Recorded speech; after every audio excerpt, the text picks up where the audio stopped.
పరిస్థితుల్లో ఒకవేళ ఒక 60 క్వింటాల నుంచి 80 క్వింటాల వరకు ఒక ఎకరానికి వస్తే 1,50,000 వరకు అటు ఇటుగా 1,50,000 వరకు ఒక పంటకు వచ్చే అవకాశం ఉంది ఒక ఎకరానికి. 200 ఎకరాలు నష్టపోయారు. 200 ఎకరాలు అంటే ఎన్ని కోట్ల రూపాయల సంపద ఆవిరైందో మీరు చూస్తున్నారు. ఎన్నో కుటుంబాలు ఒక రకంగా చెప్పాలంటే, ఎందుకంటే ఇప్పుడు ఈ పంటకి ఒకవేళ 1,50,000 రూపాయలు సుమారుగా పంటకి మొత్తం అమ్ముకుంటే రైతుకు వస్తుంది అనుకుంటే ఒక ఎకరం పంటకి వాళ్ళు తక్కువగా 70,000 80,000 లేదంటే 1,00,000 రూపాయల వరకు వాళ్ళు పెట్టుబడి పెడుతున్నటువంటి పరిస్థితి ఉంది. వాళ్ళకి తక్కువగా 60,000-70,000 రూపాయలు పెట్టుబడి పెడతారు. ఒక 10 ఎకరాలు ఉన్న రైతు ఎకరానికి 60,000 చొప్పులు వేసుకున్న 6 లక్షల రూపాయలు పెట్టుబడి పెట్టుంటాడు 10 ఎకరాలు ఉన్న రైతు. అంటే ఒక్క సీజన్లో 6 లక్షల రూపాయలని రైతు పోగొట్టుకుంటే వాళ్ళు పెట్టుబడి పోగా వాళ్ళకి మిగిలేదే మహా అయితే 6 లక్షలు. 10 ఎకరాల మీద 6 లక్షలు 7 లక్షలు మిగులుతుంది. అంటే ఎంతైతే మిగులుతుంది అనుకున్నారో అంత పెట్టుబడి మీద వాళ్ళకి పోతే రూపాయి వాళ్ళ చేతికి రాకుండా ఆ రైతు కోలుకునేది ఎప్పుడు? ఒకవేళ నెక్స్ట్ ఇంకో పంట వేస్తాడు ఇది తీర్చుకోవడానికి, మళ్ళీ పెట్టుబడికి అప్పు తెచ్చుకోవాలి. ఆల్రెడీ నష్టపోయిన రైతుకి అప్పు పుట్టద్దు. ఒకవేళ నానా కష్టాలు పడి వడ్డీలకి తెచ్చుకొని వాళ్ళు పెట్టుబడులు పెట్టుకున్నా కానీ మళ్ళీ ఏ వర్షాలు ఏ నీళ్లు సరిగా లేకపోవడము, భారీ వర్షం అతివృష్టి వల్ల కానీ అనావృష్టి వల్ల కానీ ఇలాంటి వాటి వల్ల ఏదైనా నష్టపోతే ఆ రైతులకి ఇక బలవన్మరణాలు తప్ప వేరే గత్యంతరం ఉందా? అలా కాదా ఇప్పుడు రైతులు నష్టపోతుంది. క్రాప్ ఇన్సూరెన్సులు ఉన్నాయి. పాపం చాలామంది రైతులకి ఇన్సూరెన్స్ చేయించుకోవాలని తెలీదు.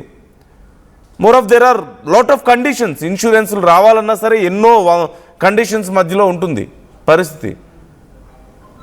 సో రైతులకి చాలామందికి ఆ ఇన్సూరెన్సులు చేయించుకోవడం తెలియదు. అధికారులు రైతుల దగ్గరికి వెళ్ళి ఇదిగో ఇలా ఇన్సూరెన్స్ చేసుకోండి అని వాళ్ళు అవగాహన కల్పించాలి. వాళ్ళు ఎలాగో కనిపించరు. అధికారులు రైతులకి మీరు పలానా పంట వేయండి అని చెప్పడం కానీ, మీరు పలానా రకంగా ఇన్సూరెన్స్ చేయించుకోండి అని కానీ, మీకు పలానా బెనిఫిట్స్ వస్తాయని చెప్పే దిక్కే లేదు రైతులకి. ఇలా నష్టపోయినప్పుడు ఆ కలెక్టర్లో మంత్రుల్లో వెళ్తారు, మేము అది చేస్తాం ఇది చేస్తాం అంటారు.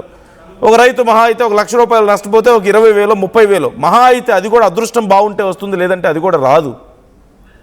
ఎలా బతకాలి రైతులు?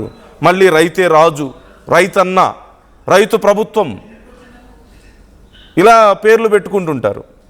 But reality we must talk about reality ఖచ్చితంగా. ఎందుకంటే ఎన్నో ఏళ్ళ నుంచి చూస్తున్నాం కదా రైతులది ఇదే పరిస్థితి. సమ్మర్ టైంలో ఎన్నో సందర్భాల్లో ఇవే కాదు, వరి పంటలు, ఇక వర్షాల సీజన్, నెక్స్ట్ రాబోతున్నటువంటి వర్షాల సీజన్లో అయితే ఎన్ని 100 ఎకరాలు మునిగిపోతాయో మనకు తెలియంది కాదు. ఎంతమంది దాంట్లో నష్టపరిహారం అందుకుంటారో మనకు తెలియంది కాదు. ఇప్పుడు 200 ఎకరాల్లో ఎంతమంది రైతులు ఉండొచ్చు అనేది మనం ఒక్కసారి ఊహించుకోవచ్చు. తక్కువగా ఒక 40-50 మంది రైతులైతే ఉంటారుగా. వాళ్ళందరి పరిస్థితి ఎలా ఉండబోతుంది? గంగారెడ్డి జాయిన్ అవుతున్నారు, మా ప్రతినిధి గంగారెడ్డిని అడిగి మరిన్ని డీటెయిల్స్ తెలుసుకుందాం. గంగారెడ్డి, ఎంతమంది రైతులు ఉండొచ్చు ఈ 200 ఎకరాల పొలం? అంటే కొంతమంది 10 ఎకరాలు అంటున్నారు, కొంతమంది 5, కొంతమంది 2, ఇలా చూసుకుంటూ పోతే ఎంతమంది, ఎన్ని కుటుంబాలు ఉన్నాయి? ఇప్పుడు వీళ్ళకి కాంపన్సేషన్ ఎలా ఇవ్వబోతున్నారు? అండ్ ఏంటి అసలు వాళ్ళ పరిస్థితి ఏంటి? ఇప్పుడు ఎలా కోలుకుంటారు వాళ్ళ రైతులు?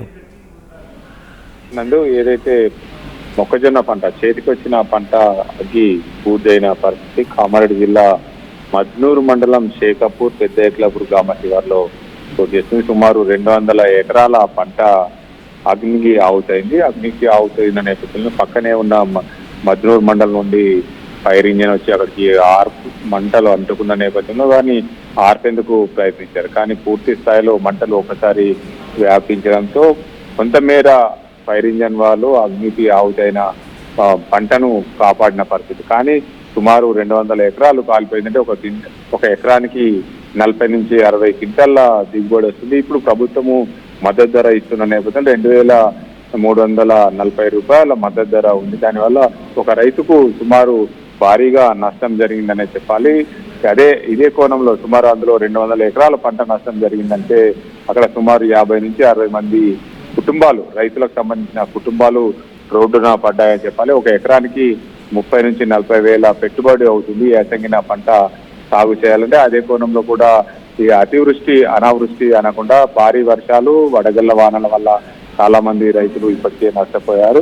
పూర్తి స్థాయిలో ఈ మంటలు అనుకోకుండా ఎవరో అంటించారనే అనుమానం అయితే వ్యక్తం చేస్తున్న పరిస్థితి ఉంది. ఇదే కోణంలో కూడా పూర్తిగా రైతులమైతే నష్టపోయామని చెప్పి హార్వెస్టింగ్ సమయంలో ఈ మంటలకు అగ్నికి ఆహుతి కావడం మా పంటలు మాకు బాధాకరం, ఎవరో గుర్తు తెలియని వ్యక్తులు అంటించారనే అనుమానం అయితే వ్యక్తం చేస్తున్నారు రైతులు. ఆ పంట పొలాలను నష్టపోయిన రైతులను ఆ స్థానిక ఎమ్మెల్యే లక్ష్మీకాంతారావు పరామర్శించారు. ఆ పరామర్శించి అక్కడ ఉన్న స్థానిక అధికారులకు ఈ మొక్కజొన్న పంట నష్టపోయిన రైతులను ఆదుకునే దిశగా పంట నష్టాన్ని అంచనా వేయాలని చెప్పి అధికారులకు సూచించిన పరిస్థితిని శేఖాపూర్ గ్రామంతో పాటు పెద్ద ఎక్లారాలో అదేవిధంగా జరిగిన అగ్నికి ఆవుతైన బూర్జైన పంట పొలాలను పూర్తిగా రైతులకు నష్టం జరిగింది. ఆ నష్టపోయిన రైతులను పూర్తిగా ఆదుకునే దిశగా ప్రయత్నాలు చేయాలి అని చెప్పి స్థానిక ఎమ్మెల్యే ఆదేశాలు అయితే జారీ చేశారు. అక్కడ ఉన్న అధికారులు స్పందించి ఆ ఇంటింటికి తిరిగి ఆ నష్టపోయిన రైతులకు సంబంధించిన డాటా అయితే సేకరిస్తున్న పరిస్థితి. కానీ అగ్నికి ఆవుతైన మొక్కజొన్న పూర్తి స్థాయిలో రైతాంగం అయితే సుమారు ఒక ఎకరానికి 20 నుంచి 30 వేల రూపాయలు నష్టమే జరిగింది. దాంతో పాటు చేతికొచ్చిన పంట పూర్తిగా పోయింది. అంటే ఒక రైతు సుమారు ఒక 2,300 ఉంటే దానికి అంతకు సంబంధించి 50,000 అంటే సుమారు 1,00,000 రూపాయల వరకు ఒక ఎకరానికి రైతు నష్టపోయి ఉంటాడు. దానివల్ల పెట్టిన పెట్టుబడి పోగా సుమారు 50-60 వేల రూపాయలు మిగులుతాయని ఆశించారు. కొంతమంది రైతులు పెళ్లిళ్ళు ఉంటాయి, మరికొంతమంది రైతులకు సంబంధించిన అప్పులు కట్టామనే ఆశాభావం వ్యక్తం చేస్తూ పంటలు పండించారు. ఈ పూర్తిగా అగ్నిగా ఆవుతైన నేపథ్యంలో రైతాంగం పూర్తిగా తమ పంట కాలిపోయింది, బూర్జైంది, మాకు ప్రభుత్వం ఆదుకోవాలని చెప్పి రైతులైతే కోరుతున్న పరిస్థితి నెలకొంది. Right. Thank you Gangareddy, thanks for the details. So ఈ రైతుల్ని ప్రభుత్వం మరి ఎలా ఆదుకుంటుంది చూద్దాం.